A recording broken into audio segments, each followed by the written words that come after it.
Quetzalcoatl is the Aztec god, defender of warriors in battle, protector of mothers in childbirth, defender of children and their well-being. And also, the Aztecs believed that his was the voice that would whisper in the ears of poets in their sleep and inspire them and guide them. Who was Ernesto Che Guevara, and why is he such a major part of the Chicano civil rights movement? Why do we identify with him? Who was General Zapata? Why is he still relevant to this day to the civil rights movement for our community? Who was Ruben Salazar? What is his history as an activist, as a journalist, as a member of this community where he grew up? Most importantly, why is it so necessary to remember them and to teach our kids about them and what they lived and how they died and why they lived and what they wanted their lives to mean? That is Father Harold Ron. When he came here back in the early 50s, he was a very young, idealistic Catholic Jesuit priest.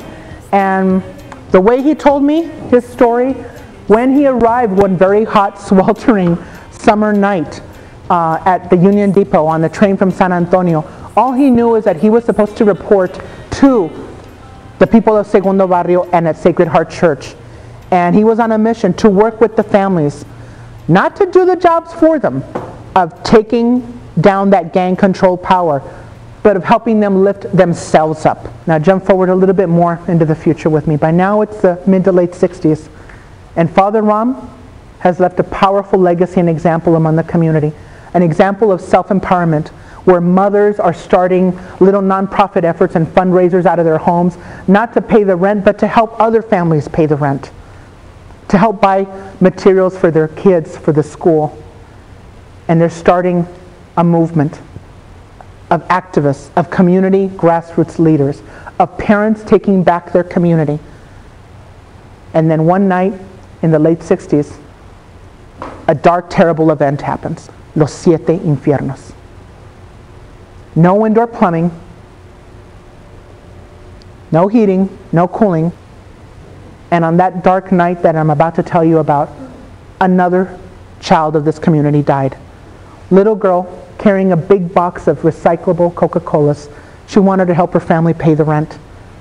And she takes that big box and she starts heading down the top of the third floor stair down to the bottom to take him to her dad's car. And she took one step and the floor gave out beneath her. And down she went crashing between the rotting wood and the stairs and the glass, and she bled to death at the bottom of those stairs. And she died alone and waiting for help that was never going to come. That night, this group of mothers, mostly young single mothers, abuelitas, all gathered around a mourning mother to help her face her grief and the pain of losing a child. And there came a point when one of the moms stood up and said, "Ya basta.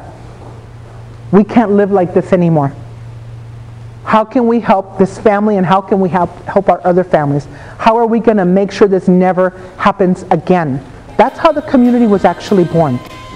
You go back in time into the origins of Segundo Barrio and you find a community of Mexican Americans coming together looking for strength in numbers.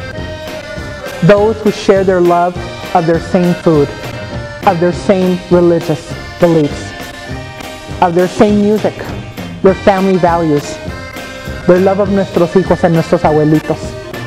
These are things that we as a community have drawn strength from.